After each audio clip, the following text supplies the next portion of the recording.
Greetings. I'm a fossil from the earliest stages of biotechnology, and I'm going to tell you a little bit about that in my remarks. So most of the talks these days are begun with our disclosures. My disclosures really relate to a couple of the laws that Arthur C. Clarke, 2001, et cetera, stated. And that's when an elderly scientist states that something is impossible, he's very probably wrong. So take what I have to say with a grain of salt. I'll be talking about the second thing here, which is what we call the adjacent possible. And that'll actually infuse a lot of the remarks that I have to make. And then finally, we'll be talking about the magic that's been generated over the past 5 decades and the magic that we want going forward. So I thought a good place to begin is with a haiku. I'll let you guys read this about conquering the ALS mountain. So ALS is like conquering Mount Everest or one of the other 8,000-meter peaks. They were thought to be unconquerable until Sir Edmund Hillary and Tenzing Norgay conquered Mount Everest, of course, in 1953. Like ALS, it takes serious teamwork, but it can be very dangerous. 5% of the people that summit Mount Everest don't, or try to summit Mount Everest, don't make it back, and that's much less actually than Annapurna and K2, some of the other large mountains in the Himalayas and the Karakoram. So like ALS, there's been many attempts to understand this condition, and it's really important that to realize that impatience comes with risks. And I say that, again, coming from the Precambrian period of biotech. I actually wrote one of the first books on gene therapy, and I thought that in the 1980s that this would be forthcoming, and of course it's taken a long time. Here's a traffic jam on Mount Everest. And the impatience comes back and bites us sometimes. This is perhaps famous for some of you guys. Jesse Gelsinger lost his life. He was given an adenovirus gene therapy for a liver issue and died 4 days later. But some good things did come out of that. Better regulation of gene therapy, and now policy that essentially eliminates or forbids conflicts of interest. All right, so our first conclusion is this is a big mountain to climb, okay? And we need to be prepared for setbacks, disappointments, crevasses, things like that. But I think, as you'll see as I go along, progress is in fact possible. Okay, so 50 years ago, solving ALS in particular and understanding neurodegeneration in general was, by analogy, like trying to fix a broken iPhone. So imagine you are given an iPhone, a broken one, and you're asked to fix it. You have no idea how the phone is wired, which is exactly where our understanding of biology was 50 years ago when I started as a freshman medical student down at Duke. So how would you set about fixing it? And interestingly enough, an alien civilization would have to have the same problem figuring out Voyager 1's golden record. This has been sent out into space, as you may know. Voyagers are now well beyond the solar system. So how would ET figure this out, okay? And that was essentially the state of affairs 50 years ago. That's when President Nixon declared a war on cancer. And that war in the Precambrian period of biotechnology was like using bows and arrows to fight the F-35s of cancer, not to mention understanding ALS and neurodegeneration. And that's when yours truly, when I was a freshman medical student down at Duke in the medical scientist training program down there. Okay, so Clarke's second law is this idea of the adjacent possible and our ability to make or predict future discoveries, okay? So we have information, goes to understanding, goes to wisdom and knowledge, and that lets us get into that purple area, the adjacent possible, so we can make predictions there, okay? But serendipity drives innovation beyond that. And of course, serendipity is largely unpredictable. So since 1973, in these 53 years, biotech has gone way beyond the adjacent possible that we thought was possible back in 1973. And we can just read through these and you see there's innovation after innovation, and none of these were predicted. Many of them received Nobel Prizes. So monoclonal antibodies, recombinant DNA technology, CTs, MRI imaging, completely unknown. The first monoclonal antibodies, which I participated in at Stanford.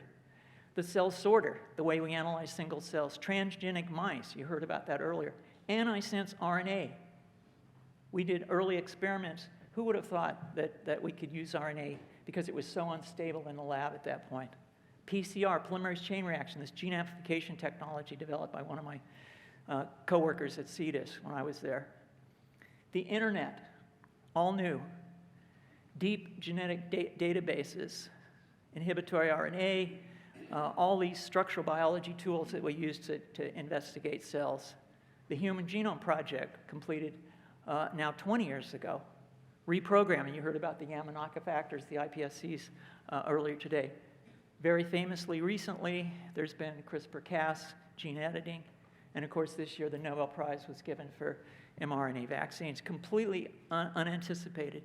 And you see two milestones there. The SOD1 gene was isolated back in the early 90s, I think 91, 92, and C9orf in 2011 or so. So that adjacent possible was unimaginable in 1973. So here's one of the genetic bases for ALS that we've worked on, C9orf72. You can see the number of papers. There's now 2,500 papers that have mentioned this in the last 12 years, okay? And the explosive understanding of a genetic base of this is just unimaginable 20 or 30 years ago. So are there any examples of translational success of this huge increase, this logarithmic increase in understanding, okay, over the past 50 years? And the best example that I could immediately think of is pediatric leukemia. And that's been largely conquered by biomedical advances, okay? And this just gives you, these are Kaplan-Meier survival curves. So what you see down at the bottom there, the 11%, that's what a child's survivability was when I started this story, and now it's over 90% and growing to almost a cure, okay? An incredible advance.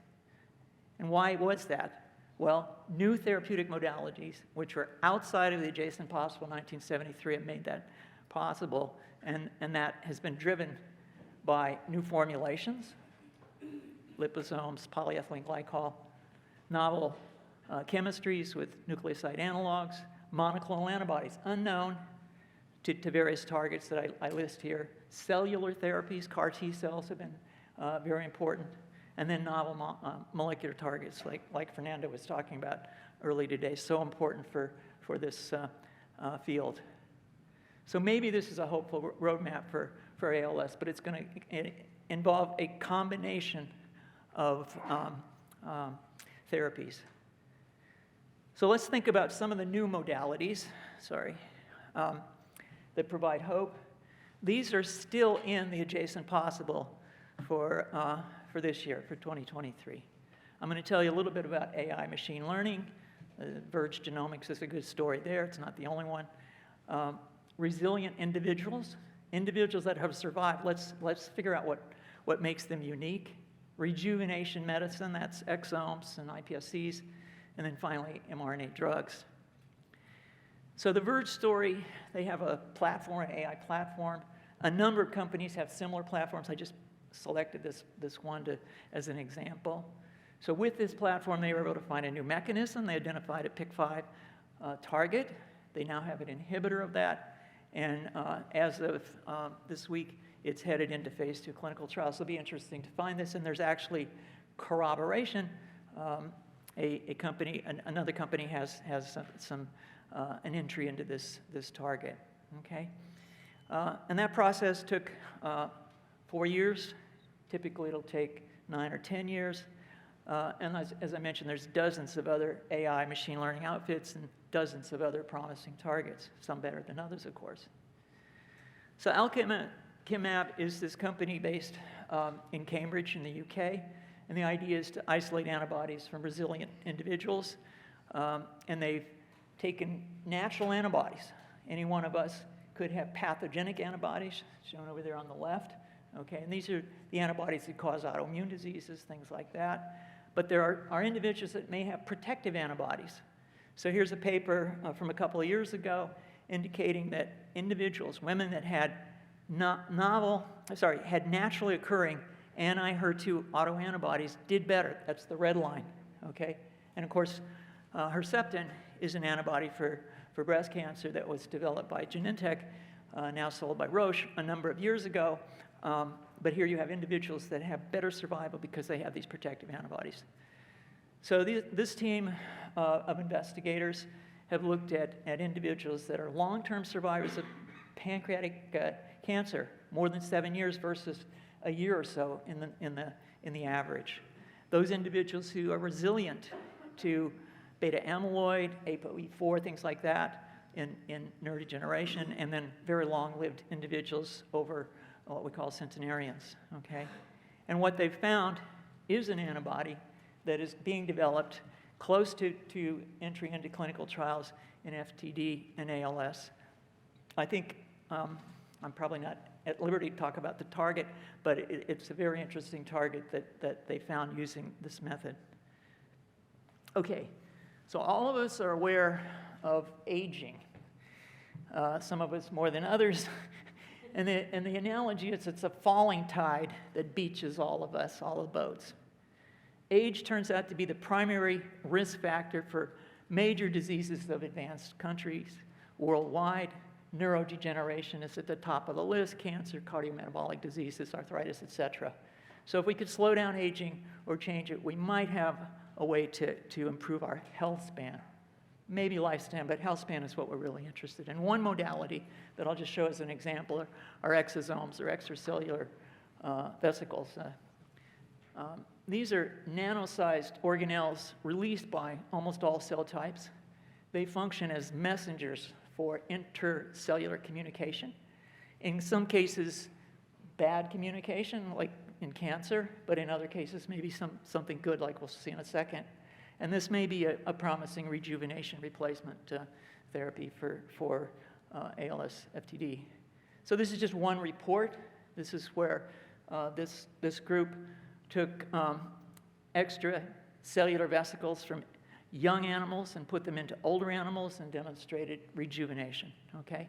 So here's the technology. So you see a neonatal rat, harvest the cardiac tissue, make explants, grow cardiospheres, and then take those and make exosomes, these extracellular vesicles from them, and inject them. And then they compared that to PBS, phosphate buffered saline, okay, over time. And what you see is the animals that receive this are able to walk farther, they have improved survival. And the real question is, isn't it time to apply this technology to neurodegenerative diseases? And the answer is yes. There's now over 100 papers that talk about exosomes and ALS. Here's just a couple of the topics, titles that are in the literature. What I should tell you, having been one of the pioneers in antibody technology, in the 1980s, we couldn't make antibodies. And it took a revolution in production that made antibodies possible as human monoclonal antibodies. The same thing applies here to exosomes. We still don't know how to make them in quantity under GMP and all that kind of stuff that would make them suitable for human clinical trials.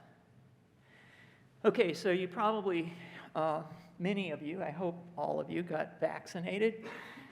Maybe you got the BioNTech Pfizer vaccine or Moderna's vaccine, and this is a revolution.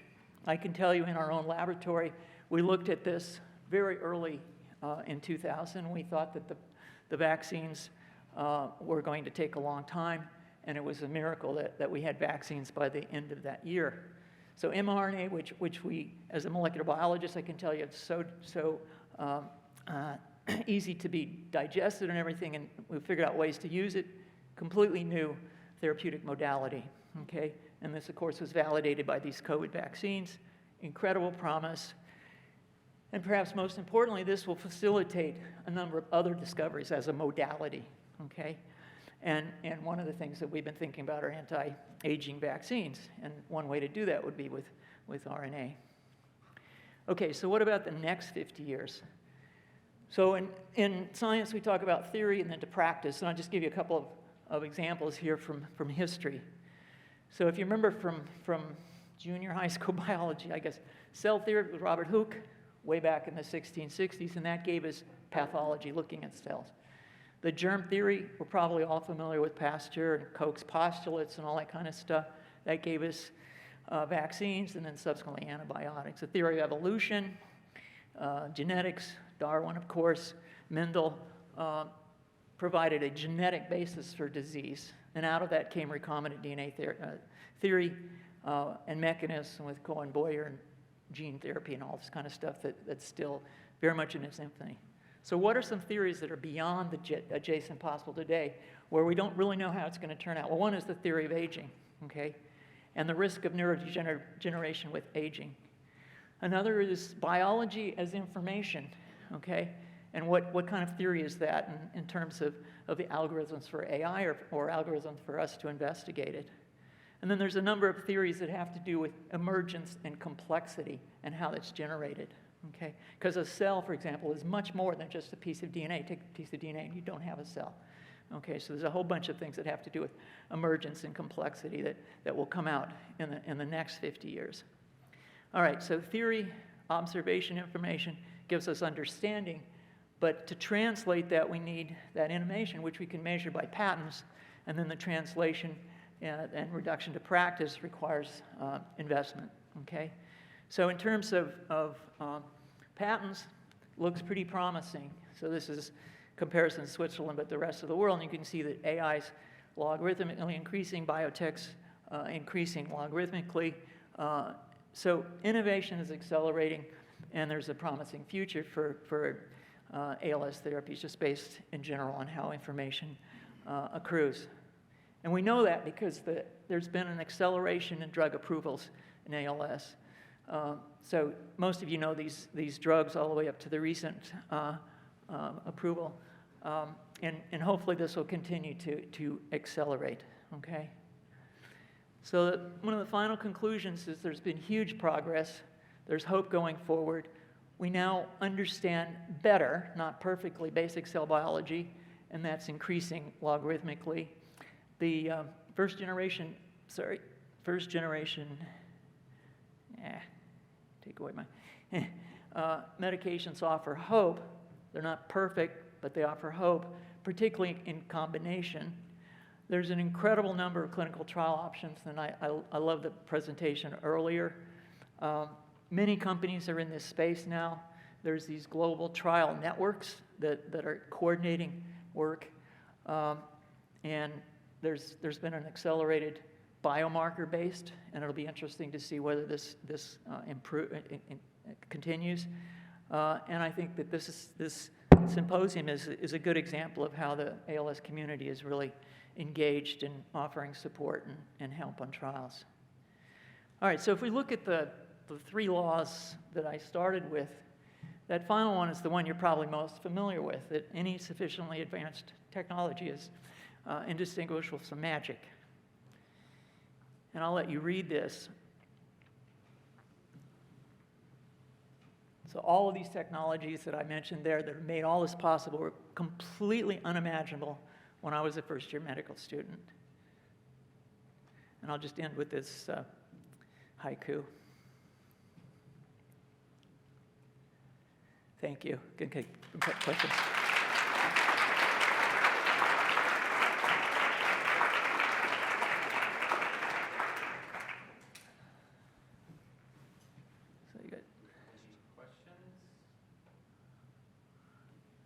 So I'll only take questions about what's beyond the adjacent possible, okay? So let me have a little extra time, or yeah. So let me just add a couple of qualifying statements, I guess. When we look at just to give you an idea of how steep this mountain is. When we look at chemistry, and whether you've taken chemistry or not, you know how we have the structures and everything. And there was a famous Pfizer scientist, Chris Lipinski, back in the 90s, put together what he called Lipinski's Rule of Five. And it's not perfect, but these are 5 characteristics of a molecule that make it a drug.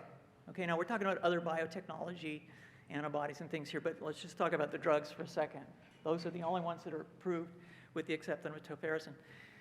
So if you use his characteristics and you look at how many things you can make with organic chemistry, remember with carbon, oxygen, nitrogen, et cetera, it turns out it's 10 to the 50th combinations, an incredible universe of compounds. It turns out that in the United States pharmacopoeia, there's only 23,000 approved drugs, and of those, there's less than 2,000, I think maybe 1,800 novel chemical entities. So many of those, prednisone, are used many times, okay? So out of 10 to the 50th, there's only 10 to the 3 drugs. And of those, and this gets back to what Theo and Fernando said, there's less than 1,000. There's probably about 700 targets. So that just gives you an idea of what a process this is. And I think that if an iPhone was not designed by humans, think about which biology is not designed by us, it's designed by Darwin, okay? How would you figure out how it works? And that's the challenge. That's really the challenge that we have here. And we've made some progress, and I'm pretty sure we're going to make a lot more in the next 50 years. So, any other? That just gives you an idea of this mountain.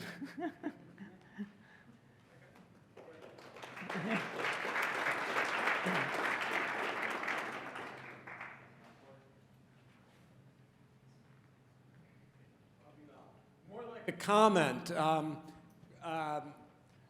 Grit and determination and will overcome loss, which added to serendipity will move hope forward.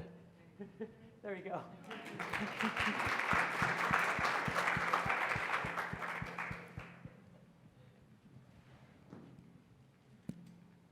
Okay. Oh, here's some.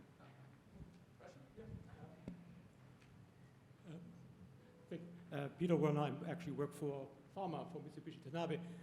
The question I have is, what areas in our understanding of the underlying pathophysiology, so what actually kills the neurons, the axons, inhibits their functions, where do you see the biggest need that is unmet? Because part of the problem is, in pharma, it's called a druggable target, right? I mean, you know this better than I do, but that's the point. Like, if once we know what the target looks like, we can go on the hunt. Where do you see the biggest need that's not being met right now? Yeah, so what you're talking about is what we call pathogenesis. What initiates this, and then how it plays out. And where can you inhibit that or slow it in that process, okay? Now, with C9orf72, you got the hexanucleotide repeats. That seems like a good place to begin, okay? And like I said, that's why we and other people have thought that gene therapy would be a very promising way to do this, okay? Now, the problem there, of course, is, okay, you know, if I've got a cancer and I cut it off and that's it, getting a gene into every neuron in your brain is a big challenge, okay? So I think that we're still trying to figure out how things get initiated and try to go upstream as far as possible, with the caveat that it seems like a gene therapy would be a nice way to go. And obviously, we're extremely disappointed that the antisense for C9, you know, the sense strand didn't work. And she'll have maybe some comments on that in the next talk. So, yeah, enough. Yeah.